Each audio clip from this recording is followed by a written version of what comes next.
¿Qué tal? ¿Cómo están, amigos y amigas de esta comunidad? Como siempre, un gusto, como siempre, un placer que nos acompañen. Pues comenzó, si no es que ya había comenzado desde antes, pero ahora se ha ido profundizando esta postura o esta dramatización narrativa en donde Ricardo Salinas Pliego, Grupo Salinas, acompañado de otros conductores, de otros opinócratas, pues aseguran que son víctimas de una persecución porque al ya prácticamente estar agotando todas las líneas con la Suprema Corte de Justicia, pues van a ser obligados, dicen, a pagar lo que no deben. Y por lo tanto ellos son víctimas de una persecución, ¿no? Son víctimas de un ataque por parte del gobierno federal. La libertad de prensa también está en peligro, por supuesto, y van a llevar esto a la Corte Interamericana de Derechos Humanos, amén de demandar al SAT, literalmente. La guerra narrativa, mi querido Fernando Rivera Calderón, como siempre un gusto, querido, recibirte en este espacio, en este tu canal. Ya lo sabes, nosotros somos fans completamente tuyos. ¿Y cómo estás? ¿Qué dices? Bien, pues con frío, igual que Salinas Pliego, pero con un origen distinto. A mí me dio frío porque ha bajado radicalmente la temperatura en la Ciudad de México y a nuestro junior consentido le dio frío porque pues ve cada vez más cerca la posibilidad de tener que hacer eso que no ha querido hacer durante décadas, que es pagar sus impuestos. Y bueno, pues ahora tirándose al piso, aplicando la Neymariña. A mí me sorprende cómo pasan de ser el macho victimario, ¿no? El que amenaza a los zurdos de mierda de que los van a exterminar. Y cómo de un momento a otro ya están tirados en el piso llorando y gritando que vengan los gringos a salvarnos o auxilio, me censuran. Claro, lo que más me gusta del grito de auxilio me censuran es que se dice a través de un montón de canales de televisión, de espacios radiofónicos y de columnas periodísticas, lo que le da a ese tipo de censura pues un valor especial, Jesús, porque en mis tiempos cuando te censuraban, pues extrañamente nadie se enteraba. O por lo menos te iba bastante mal, ¿no? Bueno, pues desaparecías básicamente Eh, del mapa. Claro, cuando eres un periodista que se manda solo como a la torre, pues es más fácil que conserves tu chamba durante tantas décadas, porque pues en realidad estás acatando instrucciones y no defendiendo un pensamiento y una voz propia.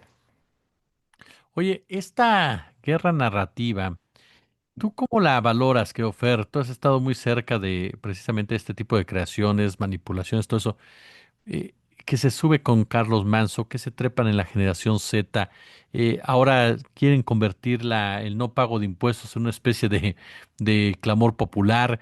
En esta guerra narrativa, ¿cómo ves? ¿Cómo la ves? ¿Cómo la sientes, oye? Pues carece de sostén, carece de sustento, carece de contexto y esa es la gran razón por la que campaña tras campaña no les pega nada, mi querido Jesús. Es decir, no me acuerdo si era Monsiváis el que alguna vez en una entrevista decía que ahora vivíamos como en la cultura Wonderbra, porque decía es que es una cultura sin sostén, o sea, cualquiera puede decir cualquier cosa, como la tierra es plana, y defenderlo airosamente, aunque no tenga ningún sustento en lo que estás diciendo, ¿no? Yo creo que estos personajes se están aprovechando de que las nuevas generaciones, quizás los nuevos lectores de las redes sociales, los muy, muy jóvenes, hijos nuestros, bueno, de gente de mi generación o gente más joven todavía, eh, pues creo que no es una generación acostumbrada a tener contexto. Están acostumbrados, pues digamos que al scroll y a ir pasando de una nota en otra y a ir buscando cosas que les hacen reaccionar. El contexto es algo que creo que debemos propiciar en el debate público porque se nos va eso. Y creo que en ese hueco, en ese vacío de contexto, de saber de dónde venimos, de por qué llegamos aquí, de por qué Salinas Pliego es el millonario que es, que por qué es que se ha convertido en este personaje aparentemente incómodo para el gobierno, pero en realidad incómodo para sí mismo y para sus propios intereses. Bueno, pues no caerían tan fácilmente. Yo lo veo, pues eso, muy, muy frívolo, muy superficial, se apropian de todo, ¿no? Veía a un chavo de la generación llamada Z diciendo, no, pues es que estos cuates como que se apropian de todo, ¿no? O sea, nos robaron nuestra bandera, Sí. literalmente, se disfrazaron del Luffy, ¿o no? Del personaje de esta serie y pues quieren engañar a los chavos, pero de una manera como de Scooby-Doo, ¿no? Como de, a ver, quítenle la máscara. Oh, es Claudio X. Oh, es Ricardo Salinas, ¿no? Entonces creo que mientras sigan haciendo así sus campañas de odio, sus narrativas artificiales, va a ser muy difícil y las pruebas están pues en los niveles de aprobación que tiene el gobierno actual de la presidenta. O sea, no les pega. Y lamentablemente no veo que vaya a cambiar esa postura, porque así también dirige sus empresas. Es un magnate muy voluble, como muchos magnates que conozco en este país, que Sí. al tener todo el dinero y todo el poder en sus pequeños feudos, sienten que pueden ser impredecibles y cambiar de decisión cada 5 minutos. Y se les olvida que hay cosas que para que funcionen necesitan constancia, congruencia, sostener una narrativa. Lo que hizo López Obrador es el mejor ejemplo, pero Ricardo Salinas, que se decía su amigo y que hasta le daba ideas y no sé qué, pues no aprendió nada. Porque no ha sabido tener una idea consistente, ni él ni la derecha. Pasan de la caricatura de One Piece no se ponen ni siquiera de acuerdo en saber si lo que le pasó a la presidenta en la calle fue un montaje o una falla de su sistema de seguridad. Y bombardean los mismos por los dos flancos a ver cuál les pega. De veras, dan mucha pena en medio de la miseria moral que presumen todos los días. Oye, a ese punto iba, Fer. ¿Cruzan la línea o tú los ves igual que siempre, nada más que ahora están más ruidosos como tal? Porque abordan temas ya mucho más sensibles y parecería que no tienen ningún limitante. Lo decíamos, a la Raki de plano culpando a López Obrador y a Sheinbaum del asesinato de Manso. Es decir, ¿ya cruzaron esa línea de delirio o los ves igual que siempre, nada más que ahora llaman más la atención? No, yo creo que sí ha escalado, digamos, esta locura colectiva de este grupo. Siempre han sido miserables, siempre han sido carroñeros, pero sí creo que hay una cosa exponencial en el delirio, ya, ¿no? En el delirio, en el exceso, en el insulto, ¿no? Desde Lili Telles insultando a Noroña y a todo el que se le ponga enfrente, hasta a las Raki, ¿no? Culpando de un asesinato tan terrible a alguien que evidentemente no tiene que ver, ¿no? Es decir, yo sí creo que hay algo ya patológico, o sea, que la verdad es que ojalá hubiera más psicólogos o analistas psiquiátricos en nuestros espacios políticos, porque de verdad sí creo que hace falta empezar a tener una orientación para tratar con estos personajes. Un político, un buen político de la vieja guardia o de la nueva no creo que tenga herramientas para lidiar con esto, ¿no? O sea, con un cuate como Verástegui, por ejemplo, que escuchaba hace rato en X, que decía, no, lo de la presidenta del acoso, obvio, fue un montaje, lo sé, porque soy actor, y lo sé, porque soy cineasta. Casi que nada más le faltó decir, y lo sé, porque soy pendejo, o sea, porque solo a otra persona con esas cualidades se le podría ocurrir que eso que vimos en un país donde diario miles de mujeres viven ese tipo de acoso, no le fuera a pasar eso a la presidenta, por favor. Perdón por el exceso verbal, mi querido Jesús. No quiero caer, no quiero volverme un derechoso más, pero es que a veces sí se le quedan a uno las palabras atoradas, porque ellos sí usan un discurso que no es que uno no conozca, pero no es el discurso que manejamos en la vida cotidiana, la verdad. O sea, yo veo la mesa de Alarraqui y pues todos se andan pendejeando todo el tiempo hasta entre los amigos, ¿no? O sea, Alarraqui pendejea a Lito, Adela Micha también. Bueno, a Lito ya lo pendejea a todo el mundo, pero en general ellos no se respetan ni entre ellos. Oye, ese punto. ¿Qué hacemos o qué se hace para contrarrestar esa misma narrativa? Ya lo decías, ellos tiran el golpe efectista, emocional, ¿no? El impacto como tal. ¿Cómo lo contrarresta la otra parte? ¿Qué tiene que hacer incluso hasta el propio gobierno cuando Salinas Pliego dice voy a demandar al SAT porque me están presionando y voy a llevar esto a la Corte Interamericana cuando creo que ni siquiera tiene jurisdicción ese tema la Corte Interamericana? Pero el golpe ahí está o tratan de instalarlo. ¿Cómo lo contrarrestas? Hijo, pues yo creo que tratando de entender. Mm, de entrada, escuchando al adversario, porque así como a los de la derecha ven espacio y le cambian, o ven Operación Mamut y le cambian de canal y no quieren saber qué pensamos. Y eso ha ayudado al movimiento progresista en México a llegar al poder, que finalmente los otros creen que saben cómo pensamos, pero no lo saben. Bueno, yo veo esa soberbia que está empezando a crecer del lado de la izquierda o del lado de la 4T.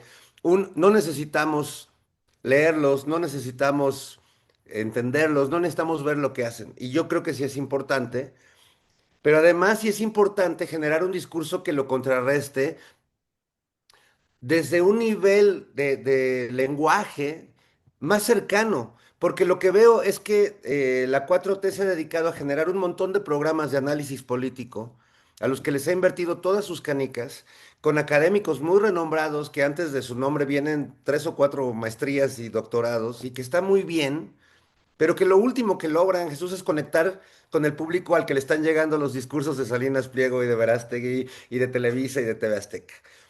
A mí me parece un error, por ejemplo, que no haya más programas de humor político y que la 4T en esta llegada al poder ya consolidada, le siga teniendo miedo a la crítica que pueden generar programas de humor político, como Operación Mamut, y que en vez de ponernos al frente, en el frente de batalla, para lidiar con humor y con inteligencia, un discurso estridente, reaccionario, se nos eche atrás como para que no nos vean.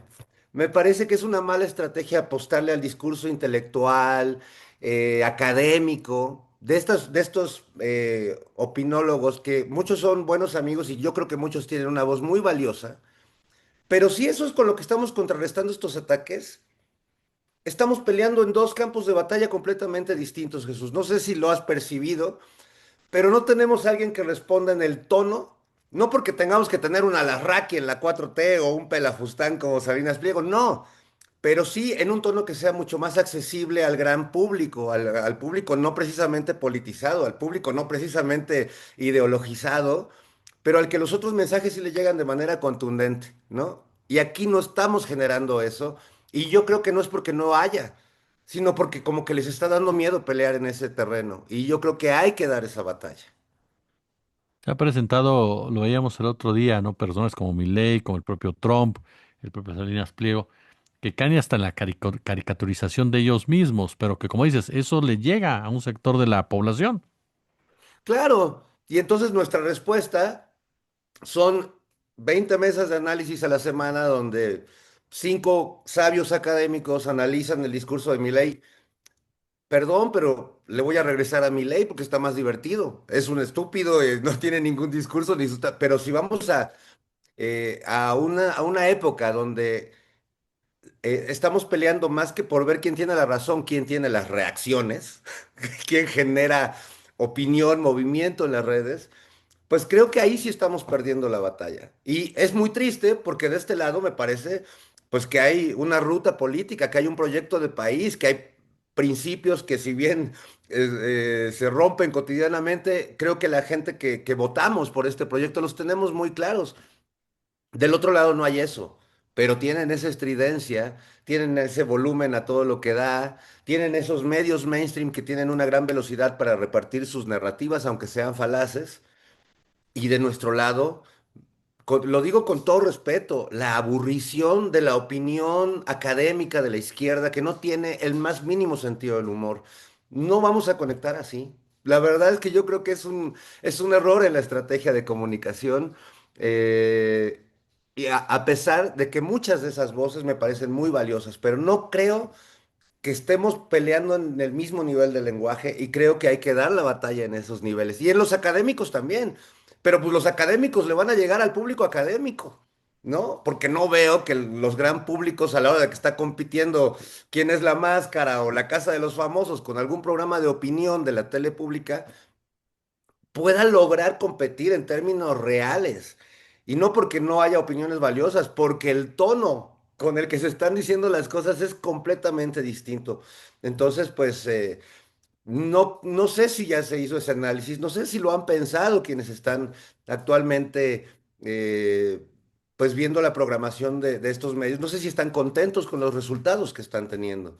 Pero en mi caso como embajador de lo que ha significado la caricatura política en este país y de la gran conciencia que ha generado la caricatura política, no los grandes editorialistas, la caricatura política, desde Ríos, pasando por Hernández, Helguera, El Fisgón, el mismo Magú, Helio Flores, Naranjo, ha transformado la conciencia política. Y que hoy en día nuestra caricatura política, e incluyo la parte que me toca a mí, esté siendo como relegada, me parece un error estratégico.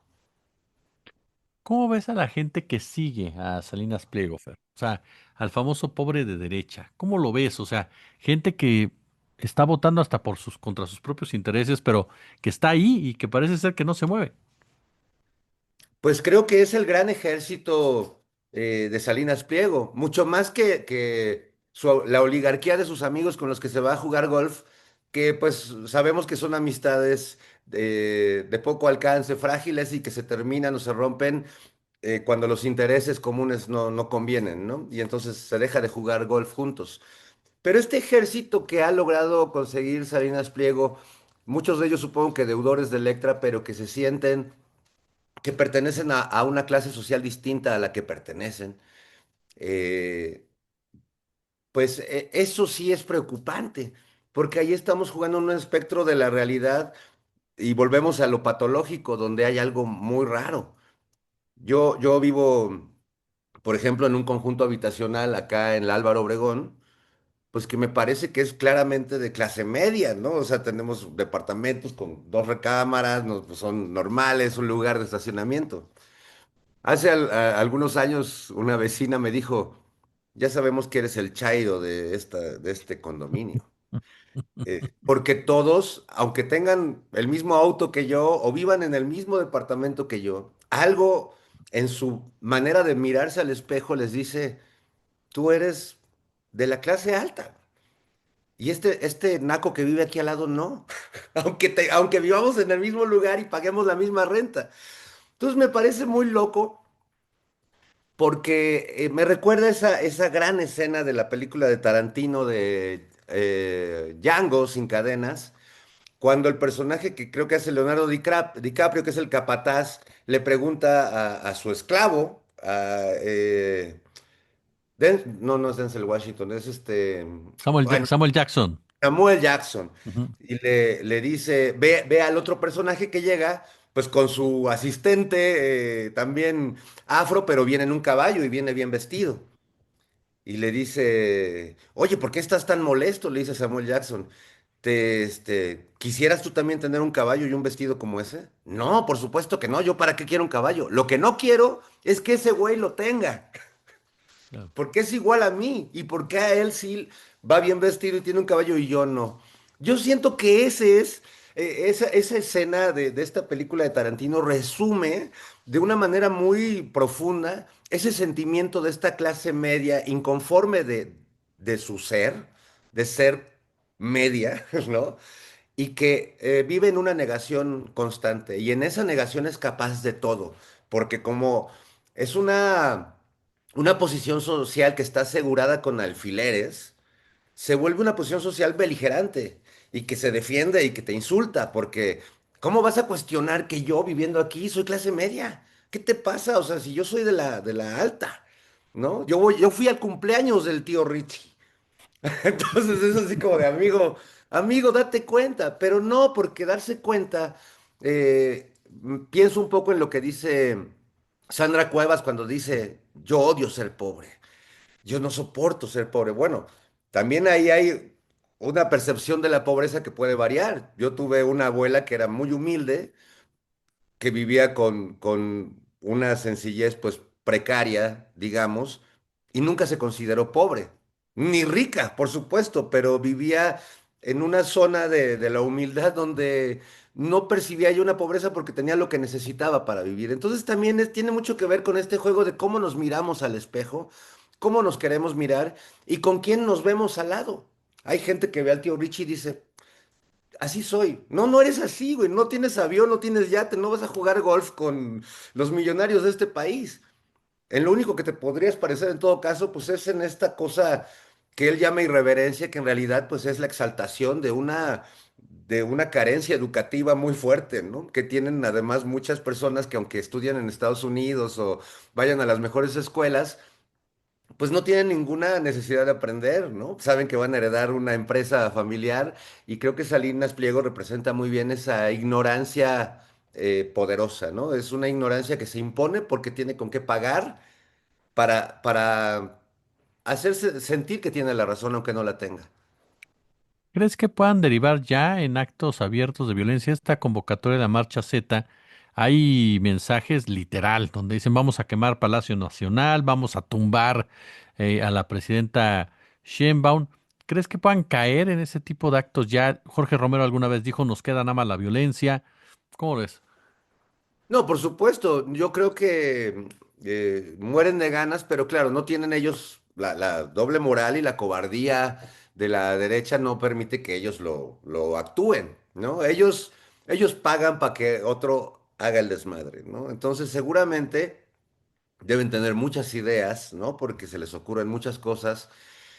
Hay que ver la excitación que les provoca una tragedia como la de Carlos Manson, ¿no? Cómo los hechos de sangre, los hechos violentos les generan, y la palabra es una excitación.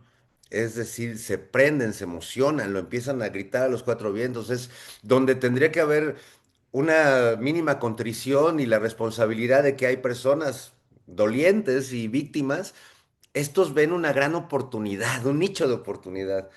Y yo creo que les gusta tanto la sangre y la necropolítica que pues hay una tarea importante para los sistemas de seguridad y de inteligencia que hay en México, de detectar los vínculos de estas oligarquías, de estos autores intelectuales de los discursos de la derecha y de estos discursos violentos, de porque finalmente todos estos ataques que vemos, no solo lanzados por los Alarraquis, por los Riva Palacios, por los Ciro Gómez Leiva, eh, estos discursos de odio, estos adjetivos de zurdos de mierda, de chairos, hijos de la chingada, de todo eso, tiene un sentido, es una pedagogía, vas sobándole tanto, más marinando a los personajes de esos adjetivos a tal grado que la gente empieza a verte con esa misma perspectiva de arriba hacia abajo. Es una manera de ir dinamitando personajes que se han convertido en voces importantes para ciertos sectores. Y es todos los días de a Noroña, ¿no? O este recurso insistente y absurdo de la derecha que es por el color de piel, no te bañaste, ¿no? O eres un mugroso, o no te, que es como muy reiterativo y que es muy hueco, pero va minando de alguna manera. eh, y es raro, porque en realidad lo que mina al final son argumentos más contundentes, pero esto como que agota las presencias públicas, las lastima a largo plazo y permite que cuando viene una agresión, pues todo el mundo diga, claro, pues es que era un mugroso, era un ratero, era un zurdo de mierda, era un traidor a la patria. Es decir, ya los adjetivos prosperan cuando viene un acto de violencia y la gente dice, ¿por qué habrá sido? Ah, pues porque llevan meses diciendo eso de esa persona, ¿no? Entonces yo creo que ahí hay algo muy peligroso que quiero pensar que las autoridades encargadas de los temas de seguridad tienen considerado, porque sí hay un riesgo de que se generen ideas en ese sector que produce las narrativas y que busquen vínculos con quienes las puedan llevar a cabo. Y si es que no está pasando ya desde hace tiempo, ¿no? Mi querido y admirado Fernando Rivera Calderón, yo como siempre te agradezco muchísimo estos minutos que nos otorgas aquí en esta comunidad en donde sabes que te apreciamos y queremos muchísimo. Muchas gracias, amigo. Gracias a ti, querido Jesús, hasta se me quitó el frío. Te lo agradezco. Abrazo, querido. Saludos a todos. Ah, oye, por cierto, voy a estar la próxima semana. Estoy haciendo una gira por el país para presentar mis poemas y mis canciones. Le Mira, puse la gira del estigma porque, pues ya fui a Michoacán, fui a Guanajuato, fui a Tamaulipas y esta semana que viene voy a Sinaloa. Voy a estar en Mazatlán en la Feria del Libro. ok. Déjate digo exactamente la fecha. Voy a estar este 12 de noviembre a la 1 de la tarde presentando mi libro de poesía La Música del Fuego en la Feria Internacional del libro de Culiacán, perdón, de Culiacán, 12 de noviembre en el Foro Auditorio Mía, en Culiacán, Sinaloa. Ahí nos encontramos a toda la gente que sé que te escucha también por allá. Pues me dará mucho gusto saludarlos.